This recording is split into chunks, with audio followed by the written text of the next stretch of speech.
제가 한 절 읽고 여러분들이 한 절 읽음으로 교독합니다. 무리가 몰려와서 하나님의 말씀을 들을새 예수는 게네사렛 호숫가에 서서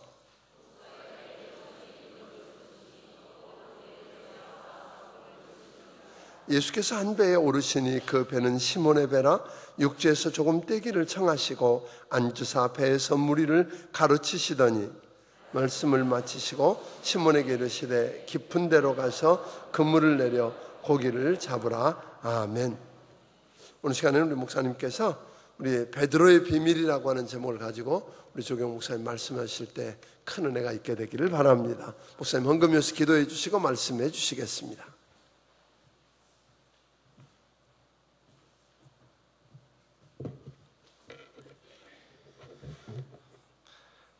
헌금 위에서 먼저 기도하겠습니다.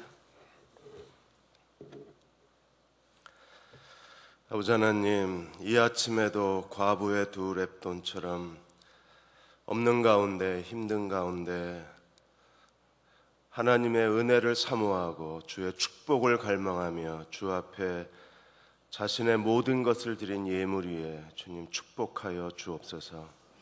주께서 오병이어를 하늘을 우러러 축사하시고 떼어 나누어 주셨을 때 5,000명이 넘는 많은 사람들이 먹고 배부르고 남았던 기적처럼 하나님 예물을 주께서 이 시간 거룩한 손으로 들어 축사하여 주셔서 떼어 나누어 줄 때마다 배부르게 먹고 남는 기적이 송탄중앙교회와 모든 교우들의 가정에 날마다 일어나는 하나님의 은혜가 되게 도와 주옵소서. 살아계심을 매일 체험하고 싶습니다. 하나님, 저희들 오늘 이 시간을 기름 부어 주시고 예물을 통하여 주님이 증거하여 주시옵소서. 예수님의 이름으로 축복하고 기도하옵나이다. 아멘.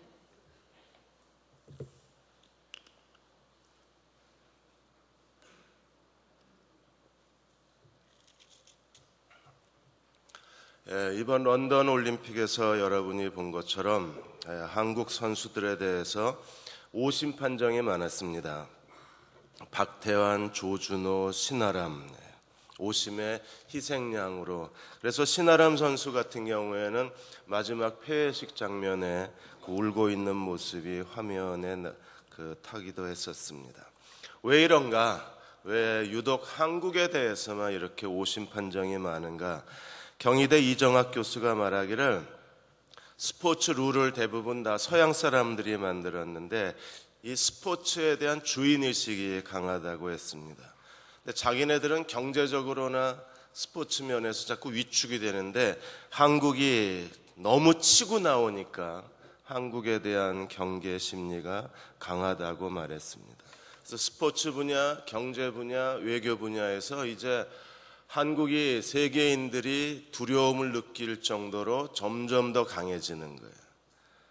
여러분들은 한국에 있어서 잘 모르시겠지만 저는 미국에 한 6년 있다 들어와서 한국에 대한 사람들의 이미지가 많이 바뀌었어요. 이명박 대통령이 국내에서는 쥐박이 이래가지고 사람들에게 조롱의 대상이지만 외국에서 볼 때는 가장 한국을 능력 있게 만든 대통령으로 평가가 돼요. 그러니까 나라 밖에서 이명박 대통령의 평가하고 제가 들어와서 놀란 게 와, 어떻게 이렇게 17%까지 지지율이 떨어질 정도로 왜 이렇게 대통령에 대해서 사람들이 불신이 강한가 그랬는데 밖에서는 이명박 대통령의 그 글로벌 리더십에 대해서 극찬을 해요. 그게 이번 런던 올림픽에서 증거가 됐고 이번에 삼성이 애플의 특허 소송에 졌어요. 1조 원이 넘는 돈을 지금 지불하게 생겼습니다. 미국이 이제는 자국에 남아있는 유일한 세계적 기업이 애플밖에 없는 거예요. 자동차 다 날라갔죠. 전자 다 날라갔죠. 그 날라간 자리를 자리하고 있는 게 한국의 가전제품들이에요.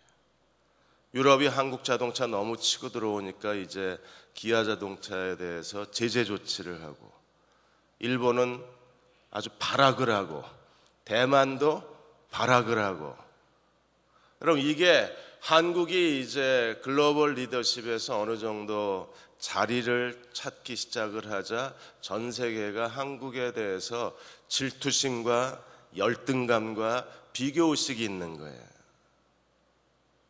안 믿으시는 분이 계세요. 한 1년만 가서 살다 오시면 객관적으로 이게 보일 거예요. 물론 국내적으로 힘든 거야 저는 잘 모르겠지만 어쨌든 대외적으로는 지금 평가가, 한국에 대한 평가가 달라졌어요. 그래서 한국에 대해서 사람들이 말하기를 이제는 한국은 자랑스러운 한국이 됐다고 합니다. 경제학자들의 평가고 외교 전문가들의 평가고 해외 유명 칼럼니스트들이 그렇게 평가를 해요. 근데 이 자랑스러운 나는 한국뿐 아니라 모든 하나님의 자녀들이 하나님 앞에서 진정으로 원하는 게 뭡니까? 자랑스러운 나예요. 우리가 겸손하라 그러니까 차마 말을 못해서 그렇지 정말 자랑스러운 나를 찾고 싶은 거잖아요. 우리가 이 새벽에 이렇게 하나님 앞에 나온 이유가 어디 있습니까? 하나님을 예배해야 되는 거룩한 의무도 있지만 더 그 거룩한 의무 속에 숨어있는 우리들의 더 간절함이 뭡니까? 자랑스러운 나. 하나님 앞에 적어도 내가 나에 대해서 이렇게 살았다고 하나님께 보여드릴 수 있고 사람들에게 보여줄 수 있는, 보여주고 싶은 나, 자랑스러운 나, 이게 우리들이 이 땅에서 살아가는 동안에 성취해야 할 진정한 자아실현이에요. 5달란트 받은 사람은 열심히 장사해서 5을 남겼습니다. 그래서 착하고 충성된 종아 잘하였다 칭찬을 받았어요. 2달란트 가진 사람도 열심히 장사해서 2를 남겼습니다. 그래서 주님께로부터 착하고 충성된 종아 잘하였도다 칭찬을 받았어요. 1달란트 받은 사람들은 땅에 묻어두었습니다. 주인이 엄한 분이라 잃어버릴까봐, 나를 잃어버릴까봐 땅에 묻어두었다가 그 사람은 정말 나를 잃어버렸어요.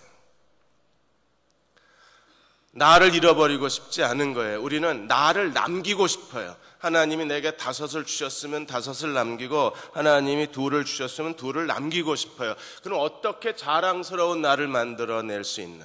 오늘 누가복음 5장은 여러분이 잘 아시는 것처럼 하나님이 베드로를 부르시는 이 부르심의 장면이 몇 번에 걸쳐서 반복되지만 제일 처음 베드로를 부르시는 장면이에요. 여기서 베드로는 자랑스러운 나를 찾아요. 사람을 낚는 어부가 되리라. 자랑스러운 나를 찾고 그는 모든 것을 버려두고 예수님을 따르기 시작하는 것이 오늘 이 게네사렛 호수의 빈배의 사건입니다. 베드로는 어떻게 이걸 찾았습니까? 베드로가 오늘 5장에 보면 베드로가 진정한 나를 찾은 공식이 있어요. 실패, 말씀, 기적. 실패, 말씀, 기적이 만났을 때 예수께서 베드로에게 내가 사람 낚는 어부가 되리라 말씀하셨고, 베드로는 자기가 평생 동안 추구해야 할 하나님의 소명을 발견하고 우리가 알고 있는 시몬이 아니라 우리가 알고 있는 사도 베드로의 삶의 출발이 오늘 이 누가복음 5장 1절에서 11절의 장면이에요. 내 삶 속에 일어나고 있는 실패, 이 실패가 하나님의 말씀과 연결이 돼야 돼요. 실패가 말씀과 연결이 되지 않으면 실패 그 자체가 내 삶을 부끄럽게 하고 그 실패 그 자체가 내 삶의 발목을 잡아요. 실패 때문에 아무것도 할 수가 없어요. 그러나 실패가 말씀을 만나고 말씀이 우리의 삶에 기적을 가져오는 순간에 베드로는 2개의 기적을 체험했습니다. 어떤 기적을 체험했습니까? 텅 빈 그물이, 밤새도록 바다에 그물을 던졌는데 밤새도록 텅 빈 그물이 말씀을 의지하여 그물을 내리는 순간에 어떤 그물이 됐어요? 찢어질 정도로 잡힌 그물이 됐어요. 또 하나, 텅 빈 배. 그래서 이제 그물 내리는 걸 포기하고 베드로가 야고보, 요한과 더불어 안드레와 더불어 그물을 씻고 있었습니다. 끝난 거예요. 이제 정리하고 집으로 가는 겁니다. 그랬는데 그 텅 빈 배가 단 한 번의 말씀의 순종으로 어떤 배가 됐어요? 가득 잠겨서 가라앉을 정도가 됐어요. 빈 그물이 찢어질 정도로 잡히고 빈 배가 잠길 정도로 잡혔어요. 말씀과 기적이 만나자 거기서 베드로는 나를 찾아요. 찢어질 정도로 가득 잡힌 그물대에 가득 잡힌 그 고기 더미에서 베드로는 자기 인생에 하나님이 감추인 계획, 하나님이 베드로를 향하여 가지고 계신 하나님의 섭리, 하나님께서 베드로의 남은 인생 동안에 그가 성취해야 할 진정한 나. 송탄 중앙교회 여러분, 오늘 이 새벽에 나오신 여러분들도 자신의 삶의 실패가 하나님 말씀과 연결이 되고 그 말씀이 기적을 낳을 때 그 기적이 우리에게 진정한 나를 찾게 해주는 거예요. 하나님께서 베드로뿐 아니라 우리 한 사람 한 사람에게 동일한 과정으로 베드로의 삶의 비밀을 통해서 베드로를 찾게 해주신 것처럼 하나님은 내 삶의 고통과 시련과 실패를 통해서 말씀과 연결이 되고 그 말씀이 기적을 가져오는 순간에 우리는 나를 찾을 수 있어요. 자랑스러운 나, 평생의 하나님의 영광을 위해서 살 수 있는 나, 내가 어떤 사람이고 무엇을 위해서 하나님의 영광을 위해서 살아야 하는가를 진정한 삶의 자각이 우리 안에 일어날 때 우리는 하나님 앞에 5달란트, 2달란트 받은 사람처럼 착하고 충성된 종아 잘하였다 칭찬을 받을 수 있어요. 여러분이 아마 이 영화 보셨을 겁니다. 영혼의 서퍼라고 그래서 베서니 양의 그 자서전적 영화예요. 소울 서퍼 이래서. 이 서퍼 집안에서 태어났어요. 부모는 다 프로 그 파도타기 선수들입니다. 어려서부터 걸음마 할 때부터 이 아이는 파도를 타면서 자랐어요. 그래서 자기도 부모님처럼 프로 서퍼가 되는 것이 꿈이었었어요. 근데 고등학교 때 어느 날 바닷가에 나갔다가 상어의 습격을 받아서 팔을 하나 잃어요. 한쪽 팔을 가지고서는 서퍼가 될 수가 없습니다. 그것도 프로가 될 수가 없는 거예요.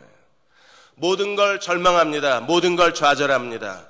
열심히 교회에 다녔던 신실했던 크리스찬이었던 이 베서니가 완전히 스스로 영적 침체에 빠져버려요.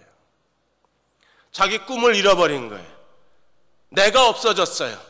팔을 하나 잃어버렸는데 나를 잃어버린 거예요. 그런 삶의 절망에 있는 사람들이 우리 주변에 있습니다. 삶의 미래를 잃어버리고 희망을 잃어버리고 이제는 도대체 무엇을 하고 내 인생을 살아가야 할지 방향을 잃어버린 사람들이 우리 주변에 있습니다.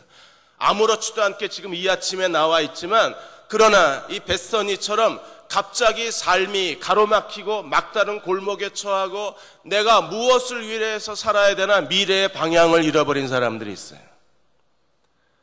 그러던 어느 날 교회에서 태국에 쓰나미가 덮쳐서 그 쓰나미 피해를 입은 사람들을 도와주러 태국 비전 트립을 떠나게 되는데 전도사님하고 선생님하고 친구들이 이 베서니를 데리고 가요. 그래서 푸켓 지역에 갑니다.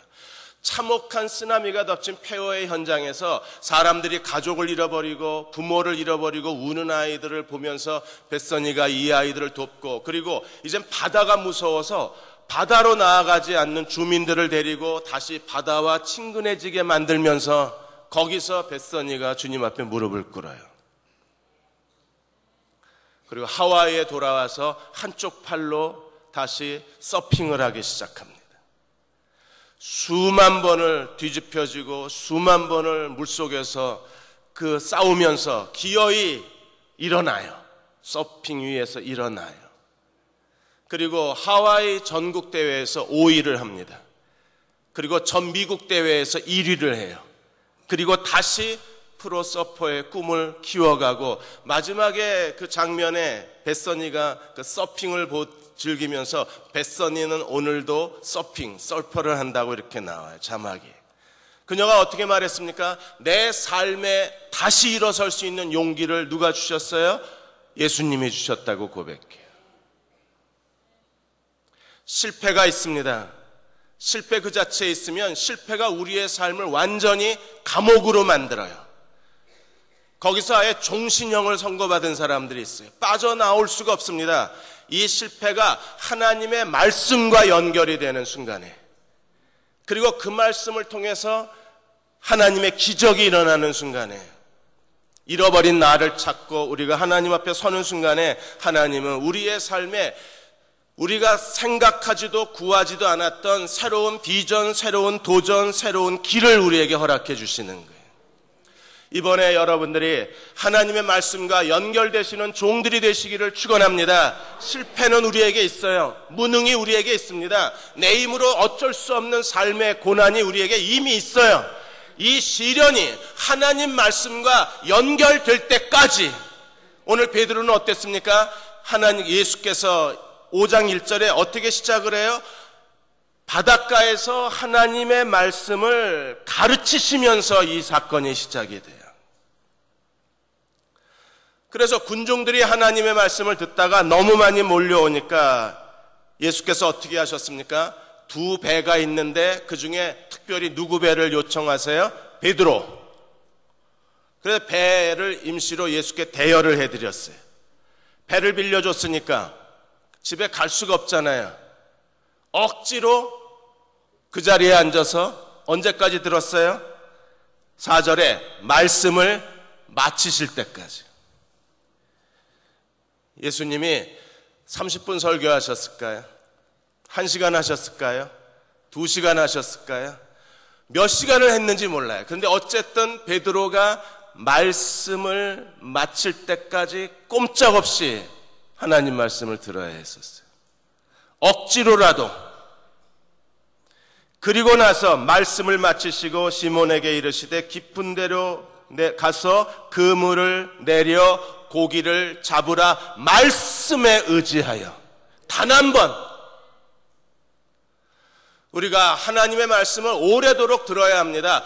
억지로라도 들어야 합니다.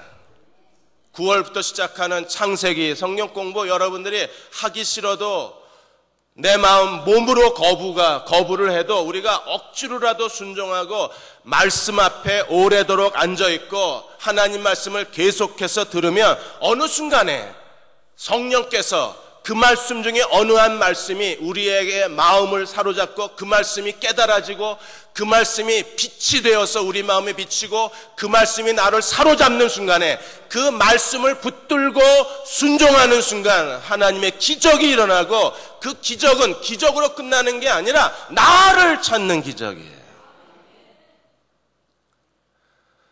베드로는 이 기적에서 3가지 자아를 찾아요. 우리가 3가지 자아를 찾기 전에는 하나님께 쓰임받지 못합니다. 심리학자들은 사람이 대화를 하는데 다른 사람과 나누는 대화가 있고 자기 자신과 나누는 대화가 있다 그랬어요. 다른 사람과 나누는 대화는 1분에 200단어에서 300단어를 얘기합니다. 그런데 내가 나하고 나누는 대화는 무려 1000단어에서 1300단어를 얘기해요. 근데 대부분 부정적인 말입니다. 내가 나를 얘기하는데 부정적으로 얘기를 해요. 그것도 초스피드로 1분에 1000단어씩. 그래서 심리학자들은 내면적으로 우울한 사람들, 이게 신앙적으로는 영적 침체에 빠진 사람들은 굉장히 빠른 속도로 나에 대해서 부정적 말을 쏟아놔요. 너 같은 게 뭘 한다고. 네 삶에 무슨 기적이 있냐, 기적은. 창세기, 야, 그거 네 인생에 벌써 몇 번째 읽었는데 뭐가 있었냐? 그건 딴 사람들 얘기지 네 얘기는 아니야. 너는 그냥 이렇게 살다 죽는 게 네 팔자야. 너 같은 게 뭘, 네가 뭘, 야, 거울 좀 봐라. 하나님이 너 같은 사람 축복하시게 생겼네. 네 하는 꼬라지 봐라, 야. 내가 하나님이라도 너는 안 쓰겠다. 이게 나와 나누는 대화예요. 뭘 안 하신 사람들처럼 그렇게 날 쳐다보십니까? 오늘 아침에도 일어나가지고 이거 뭐 새벽기도 이거 왜 해? 이런 거 저녁만 하지 이러고 안 일어나셨어요? 이게 부정적 대화가 많아지기 때문에 우리가 자꾸 영적 침체에 더 빠져요. 부정적으로 나와 대화를 나누면서 더 낙심하고 더 실망을 하는 거예요. 그래서 기독교 심리학자들은 하나님 말씀으로 자꾸 채워라. 사람은 본능적으로 자기와 부정적인 대화를 하게 돼 있어요. 이건 어쩔 수가 없어요. 인간의 자아가 부정적 자아이기 때문에 끊임없이 자기 자신에 대해서 부정적으로 말을 해요. 그러면 어떻게 내가 나와 더불어서 긍정적으로 대화할 수 있는가? 하나님의 말씀으로 내 생각을 채우기 전에는 누구도 긍정적으로 말할 수가 없는 거예요. 진정한 자아 세 가지, 이 세 가지 자아를 찾고 그 세 가지 자아의 견고함을 가진 사람이 될 때 그들은 어떤 상황에서도 하나님의 뜻을 발견하고 하나님이 주신 소명을 따라서 착하고 충성된 종으로 살 수 있어요. 그 사람들은 자랑스러운 나예요. 제가 목회하면서 30년이 넘게 목회하면서 장례식을 치를 때마다 안타까운 일이 있습니다. 자식이 부모에 대해서 할 말이 없어요. 부모님이 어떤 분이셨습니까? 다 그렇죠, 뭘 다 그래? 그러니까 부모에 대해서 존경심이 없어요. 자식의 머릿속에 남아있는 부모의 모습은 살다, 먹다, 죽다, 이게 다예요. 근데 정말 어떤 가정엔 장례식을 치르면 그 자녀들이 진심으로 부모를 그리워하고 진심으로 부모에게 살해하고 진심으로 부모를 존경하는 마음이 그 장례식에 보여요. 근데 어떤 가정은 죽었나 보다. 옆집 아저씨 돌아가신 것 같아. 옆집 엄마 아줌마가 죽은 것 같아. 그 왜 그렇습니까? 자녀들에게 부모님이 보여주질 못한 거예요. 어떤 모습을? 하나님 앞에서 자랑스러운 나를 보여주지 못한 거예요. 세 가지 자아를 우리가 찾을 때 하나님이 그것을 통해서 새로운 하나님의 비전을 우리에게 이루어 가실 수 있는데, 그 첫째가 내가 얻은 게 없지만은. 베드로가 어디서 시작했습니까? 실패한 나를부터 시작했어요. 밤이 맞도록 그물을 던졌는데 아무것도 없습니다. 베드로의 패배감, 베드로의 자기 무능, 베드로의 좌절감. 사랑하는 여러분, 언제 하나님이 내 인생을 이끌어가기 시작합니까? 내가 나에서 좌절하고 내가 나에 대해서 자신의 무능을 인정하고 하나님 앞에, 예수 그리스도의 십자가 앞에 나는 아무 쓸모없는 사람입니다라고 무릎 꿇는 그 순간부터 하나님이 우리를 인도하시기 시작해요. 어제 저녁에도 본 것처럼 우리는 할례 그리고 여호와의 군대장관 앞에서 완전히 무릎을 꿇고 네 발에서 신을 벗으라. 신을 벗기 전에는 그 누구도 하나님의 인도하심을 받을 수 없고 하나님과 동행할 수 없는 거예요. 그래서 하나님이 우리의 삶에 그 많은 시련과 그 많은 실패와 그 많은 질병을 하나님께서 주시는 이유는, 실패는 내가 한 거지만 그러나 그 실패와 실수를 통해서 하나님이 깨닫길 원하시는 게 뭐냐 하면 너는 아무것도 할 수 없다는 사실을 인정하라는 거예요. 근데 우리는 완고하게 자기의 실패를 인정하기를 싫어하고 우리는 마음이 굳어져서 끝까지 자기가 무능한 사람이라는 걸 인정하지 않으려고 그래요. 베드로를 보십시오. 베드로는 밤이 맞도록 수고를 하였을 때 얻은 것이 없었어요. 그런데도 베드로는 깨지지 않고 여전히 제자들과 더불어서 누가 크냐는 다툼 속에 빠졌습니다. 교만한, 완고한 교만이 베드로에게서 벗어나질 않은 거예요. 그래서 하나님이 어떻게 하셨어요? 베드로가 예수님이 십자가에 죽으시기 전에 체포당하셨을 때에 네가 나를 3번 모른다고 부인하리라 그랬어요. 베드로가 뭐라 그럽니까? 다른 사람들은 다 주를 버려도 나는 안 버립니다 그래서. 다 버려도 나는. 그러다가 대제사장의 뜰에서 숯불 피워놓고 추우니까 숯불을 쬐다가 대제사장의 집에서 일하는 여자 하녀 앞에서 예수님을 3번 모른다고 부인하잖아요. 그리고 나아가서 가구름 소리를 듣고 베드로가 통곡을 합니다. 이 정도면 깨져야 되잖아요. 그랬는데 베드로는 예수님이 죽으신 다음에 여전히 자신의 완고함을 버리지 못하고 제자들을 선동을 해서 야, 우리 다시 고기 잡으러 가자 이러고 사람을 몰고 다닌 게 베드로예요. 예수님이 네가 나를 모른다고 3번 부인하리라. 그 말씀대로 자기가 예수님 부인했어요. 자기가 그렇게 무능한 사람이라는 걸 알고 통곡을 했습니다. 이러면 깨져야 되는데 사람의 자아가 그렇게 쉽게 깨지질 않아요. 야 고기 잡으러 가자 이러고 다 데리고 고기 잡으러 갔습니다. 그래서 예수님이 부활하신 다음에 다시 제자들을 찾으러 갈릴리까지 가셨잖아요. 그리고 누가복음 5장에 똑같은 상황을 다시 만들어요. 무대 세팅을 하십니다. 여전히 베드로는 고기를 잡고 있었고 여전히 베드로는 밤새 그물을 던졌는데 한 마리도 못 잡았어요. 너희에게 고기가 있느냐? 없나이다.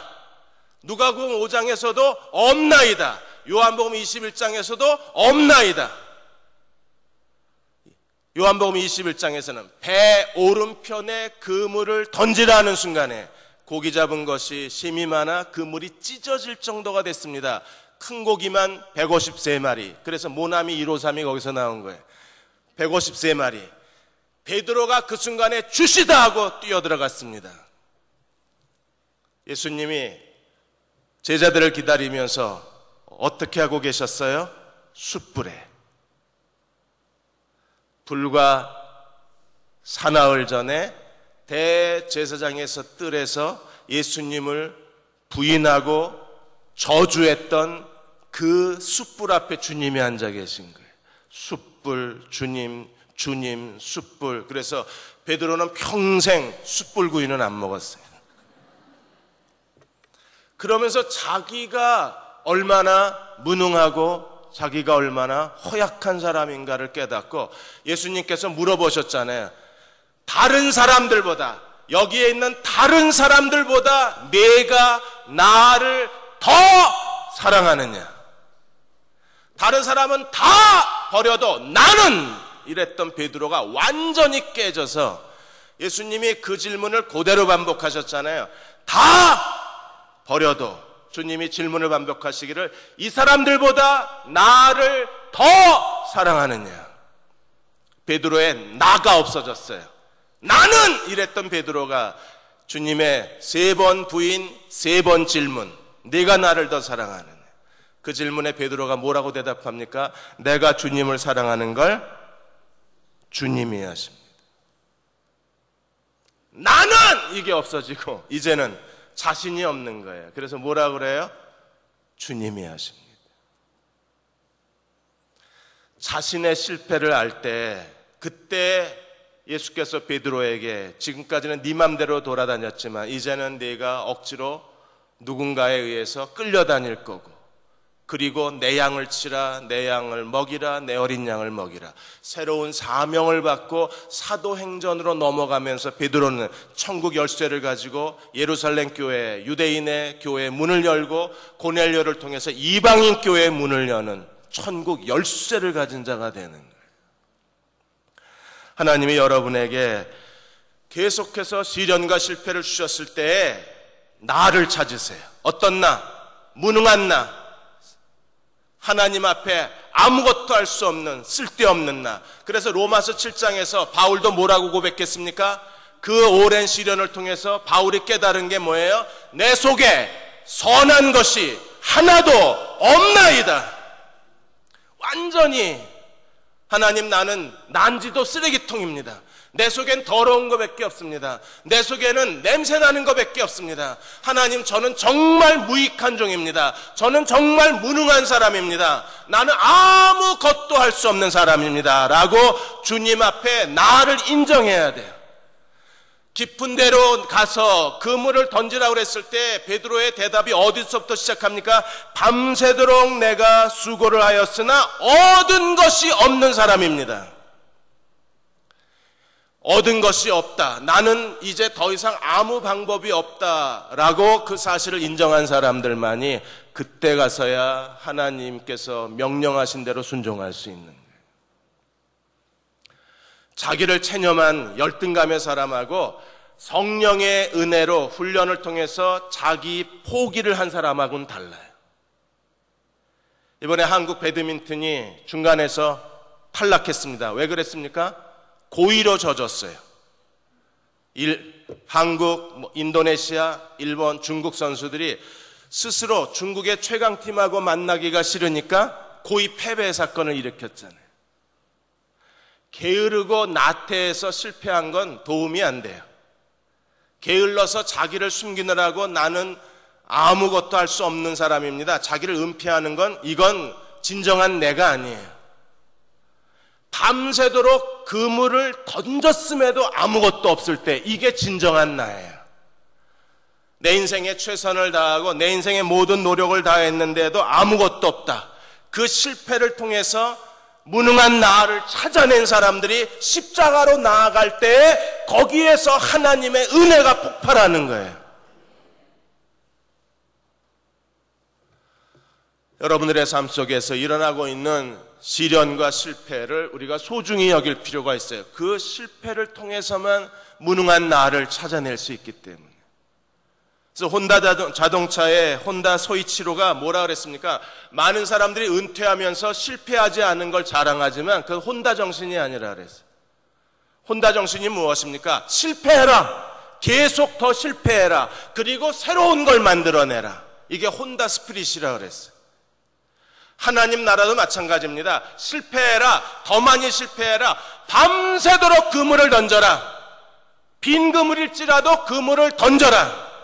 그 텅 빈 그물을 통해서 베드로는 텅 빈 나를 찾아낸 거예요. 내 안에 선한 것이 하나도 없다는 사실을 깨닫고 완전히 주님 앞에 무릎 꿇고 하나님의 말씀에 순종하는 순간에 그의 인생에 변화가 일어나는 거예요.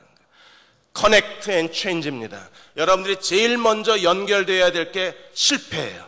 실패에 커넥트 돼서 체인지, 내가 무능하다는 걸 깨닫는 순간에 하나님의 기적은 일어나요. 여러분, 한국의 폴포츠라고 해서 김성일 형제 스타킹인가 거기 나와가지고 그렇게 해서 뜬 아이가 있잖아요. 야식 배달부 주인이 그 김성일 형제인가? 김승일. 그 아이의 재능이 너무 놀라워서 그래서 스타킹에 출연을 해가지고 그때 인생의 전환점이 되잖아요. 한양대 성악과 2학년 다니다가 결국에 어머니가 아프셔서 학업을 포기하고 착한 사람입니다. 그래서 자기가 알바를 하면서 어머니 치료비를 대다가 어머니가 뇌출혈로 돌아가시잖아요. 그러니까 어머니의 빚을 갚기 위해서 계속 야식 배달을 하면서 그렇게 정말 가난 속에서 힘들게 살았던 젊은이였는데 성악가의 꿈을 포기했는데 하나님께서 스타킹을 통해서 성악가의 꿈을 살려주신 거잖아요. 그것도 하나님의 도움으로 많은 교회들이 도왔습니다. 명성교회 이런 여러 목사님들이 이 김승일 형제가 유학 가고 한양대 복학하고 유학 갈 수 있는 비용까지 다 교회에서 도와줬어요. 그래서 김승일 형제가 하나님의 은혜로 나는 잃어버렸던 나를 다시 되찾았습니다. 잃어버려야 찾는 거예요. 잃어버리지 않으면 찾을 수 없는 거예요. 진정한 나를 잃어버린 사람들이 주님의 십자가 앞에 나아갈 때 하나님은 얻은 게 없지만은 그러나 단 한 번에 그물이 찢어질 정도로 다시 얻은 걸 주시는데 이 얻었을 때에 고기 때만 얻은 게 아니라 베드로는 자신의 인생에 남은 하나님의 비전까지 얻은 거예요. 여러분들이 이 베드로의 비밀을 체험하시고 베드로의 비밀이 여러분의 개인의 축복이 되시기를 주의 이름으로 축원합니다. 두 번째로 베드로가 찾은 자아가 무엇입니까? 나는 죄인이로소이다. 고깃대가 많이 잡힌 것을 인해서 베드로도 놀라고 같이 있는 야고보 요한도 전부 놀랐습니다. 놀라서 어떤 일이 일어나요? 8절에 보면 베드로가 이를 보고 예수의 무릎 앞에 엎드려 가로되 주여 나를 떠나소서 나는 죄인이로소이다. 복음의 핵심적인 세 가지가 무엇입니까? 죄에 대한 회개, 그 다음에 내 이웃을 내 몸과 같이 사랑하라, 사랑을 실천하는 거룩의 성화, 그 다음에 내 이웃을 제자 삼으라, 그리스도의 지상명령에 순종하는 거예요. 이게 복음의 세 가지 핵심 메시지입니다. 그럼 제일 먼저 시작해야 될 것이 무엇인가 하면 나는 죄인이로소이다. 진정한 주님의 십자가의 은혜와 십자가의 용서를 경험해야만 돼요. 예수님의 십자가를 바라보고도 평생 지금까지 하나님 믿으면서 한 번도 주님의 십자가를 바라보고 통곡하고 눈물 흘려보지 않은 사람들, 그 십자가를 끌어안고 자기의 죄로 인하여 가슴을 찢으면서 하나님 앞에 부르짖지 않은 사람들, 내가 죄인입니다라는 고백이 없는 사람들. 하나님이 그리스도의 십자가를 통해서 어떻게 나를 사랑하셨고 예수께서 십자가에서 화목제물이 되셔서 어떻게 나의 더럽고 추한 죄를 용서하셨는지 그 하나님의 용서를 체험한 사람들, 그들이 나는 죄인이로소이다 주님 앞에 고백한 사람들입니다.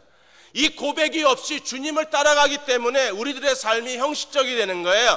나는 죄인입니다. 용서받은 죄인의 그 기쁨을 모르고 주님을 섬기기 때문에 우리들의 하나님께 대한 헌신이 메마르고 열매가 없고 능력이 없이 겨우 비틀거리면서 주님을 멀찍이 따라갈 수밖에 없는 거예요. 오늘 이 아침에 하나님께서 다시 성령을 통해서 하나님의 사랑을 물붓듯 부어주셔서 하나님의 사랑이 흘러넘쳐서 내가 어떤 죄인이었고 어떻게 용서받았는지 용서의 기쁨을 되찾는 저와 여러분 되시기를 주의 이름으로 축원합니다.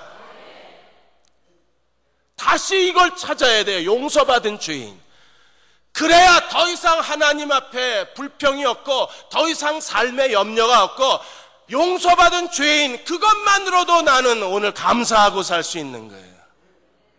하나님이 나를 용서하셔서 내 더러운 죄를 다 용서하시고 나를 정결케 하시고 사망의 백성을 하나님의 백성으로 삼아주시고 영원한 생명을 주셨는데, 하나님 나는 이것으로 충분합니다. 십자가의 용서로 충분합니다. 하나님의 자녀라고 삼아주신 것만으로 나는 감사합니다. 나는 더 이상 아무것도 원하지 않습니다. 주님, 이대로 살다 죽어도 하나님께 나는 감사할 뿐입니다. 용서의 환희에 넘쳐서 오늘을 감사할 수 있는 사람들에게 하나님은 찢어질 정도로 잡힌 고깃대, 그리고 배에 잠길 정도로 하나님께서 많은 고깃대를 그에게 허락해 주실 수 있는 거예요. 고깃대가, 그 많은 고깃대가 베드로를 잡아내질 못했습니다. 베드로를 머뭇거리게 하지 못했어요. 예수께서 부르시자마자 베드로는 어떻게 반응했습니까? 육지에 대고 모든 것을 버려두고 예수를 좇으니라.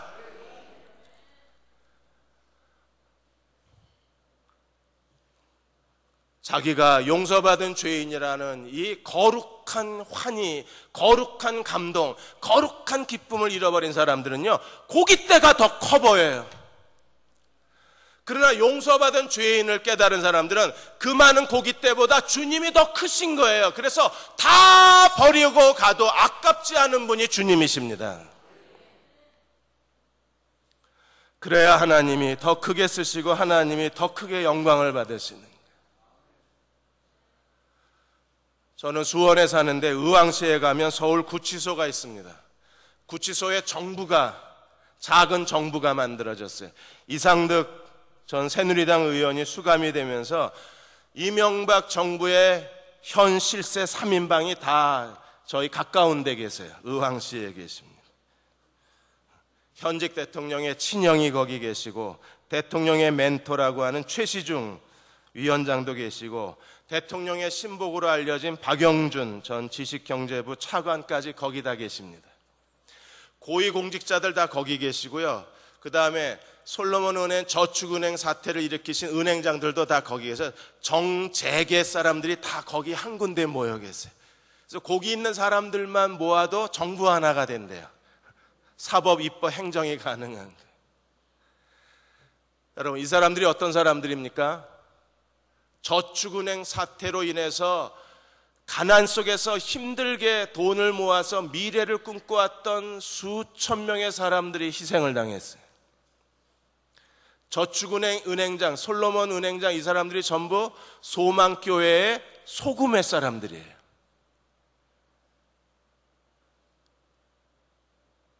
이게 소망교회가 문제예요. 이거 문 닫아버려야 돼요. 하여튼 이명박 정부 들어서면서 고소영 이래가지고 이 고려대 소망교회 이게 문제.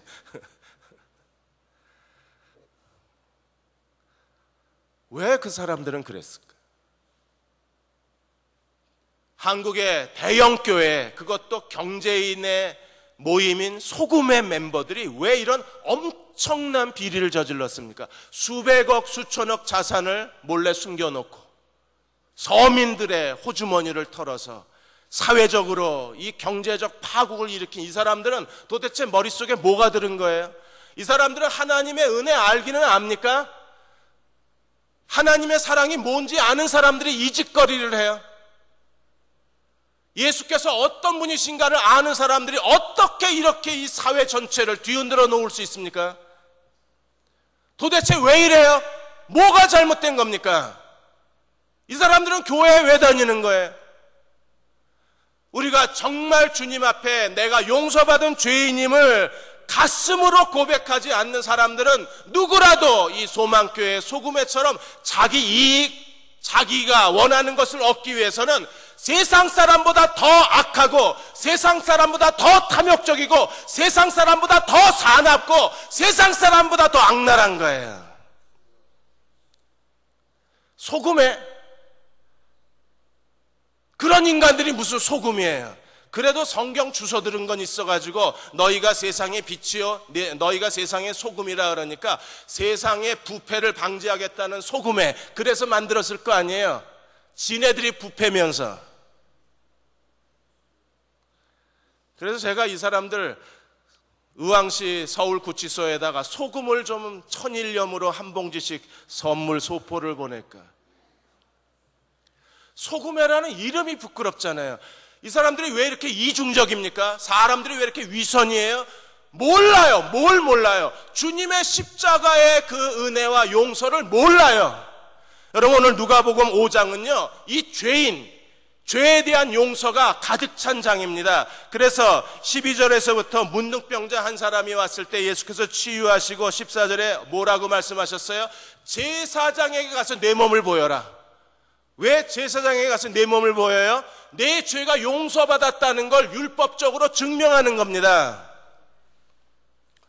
당시의 유대인들은 문둥병이 하나님의 저주요 죄 때문에 오는 병이라는 죄의식이 가득 찼기 때문에 그래서 그 사람을 죄의식에서 건져내어 주기 위해서 주님이 의도적으로 단 한 사람에게 명령하시기를 가서 모세가 병한 예물을 드려서 내가 나은 것을 증명하라 그랬어요. 죄에 대한 제거입니다. 중풍병자가 왔을 때 17절부터 예수께서 이 중풍병자에게 뭐라고 말씀하셨습니까? 다른 중풍병자는 그냥 치료해 주셨는데 이 중풍병자에 대해서는 20절에 안심하라 내 죄사함을 받았느니라. 죄사함에 대해서 언급하셨습니다. 왜 그러셨습니까? 24절에 인자가 땅에서 죄를 사하는 권세가 있는 줄을 너희로 알게 하려 함이라. 인자가 땅에서 죄를 사하는 권세가 있는 줄 너희로 알게 하려 함이라. 여러분 아셨습니까? 가슴으로 아셨습니까? 그래서 중풍병자에게 의도적으로 주님이 죄사함을 받았느니라. 그리고 일어나 걸어가라. 그리고 5장의 마지막 사건이 27절에 레위를 부르신 사건입니다. 레위는 죄인입니다. 그 당시에 유대인들이 가장 증오하고 혐오했던 사람들이 세리들이잖아요. 그래서 왜 세리들하고 밥을 먹느냐고 질문했을 때 예수께서 뭐라고 말씀하셨어요? 32절에 내가 의인을 부르러 온 곳이 아니라 죄인을 불러 회개시키러 왔노라. 네 가지 사건이 누가복음 5장의 네 가지 사건이 전부 죄. 내가 죄인입니다. 이 사실을 깨닫고 주님의 십자가 앞에 완전히 엎드려진 사람들만이 그 십자가의 용서를 깨달은 사람들만이 오늘 이 시대에 하나님이 어떤 일을 시키셔도 어디로 가라고 말씀하셔도 무엇을 하라고 말씀하셔도 온전히 순종할 수 있는 사람들이에요. 마지막으로 세 번째 우리가 찾아야 할 자아가 무엇입니까? 주님이 베드로에게 내가 사람을 취하리라. 이제 내 인생의 소명을 찾아야 돼. 미션, 내 인생의 소명, 나는 무엇을 위해서 살아야 되는가? 어느 한 자매가 주님의 사랑을 깨닫고 주님 앞에 기도했습니다. 하나님, 제가 하나님 나라를 위해서 헌신하고 싶습니다. 주님 저에게 무엇을 말씀하시든지 제가 그대로 순종하겠습니다. 말씀만 하십시오. 주님, 제가 주님께 나의 모든 것을 드려서 주님의 뜻을 이루어드리고 싶습니다. 며칠을 기도하고 주변 사람들에게 내가 사명을 찾을 수 있게 기도해달라고 요청을 하고 며칠 뒤에 그녀가 성경을 읽다가 하나님께서 그녀의 마음에 말씀해 주셨어요. 내가 한 남자가 사랑하는 아내가 되는 것, 그리고 내 자식들이 평생 사랑하고 존경하는 엄마가 되는 것, 그것이 너의 소명이라 그랬어요. 그거는 자연스럽게 있는 건 줄 알았어요. 결혼했으니까 남편이 있고 결혼했으니까 애가 생겨서 그냥 여자라면 누구에게나 주어지는 자연스러운 결과라고 생각을 했는데 어느 날 남편이 네 소명이고 자녀가 네 소명이다. 새롭게 완전히 깨달은 거예요. 남편을 볼 때마다 저 지긋지긋한 인간이 아니라 이제는 남편이 하나님이 내게 주신 미션이 된 거예요. 자식들을 볼 때마다 세상 부모처럼 이 자식을 세상에서 잘 되는 나로 키워내는 게 아니라 자녀가 내 미션이니까 이제는 주님의 제자로 자녀들을 양육하기 시작한 거예요. 그분이 누구십니까?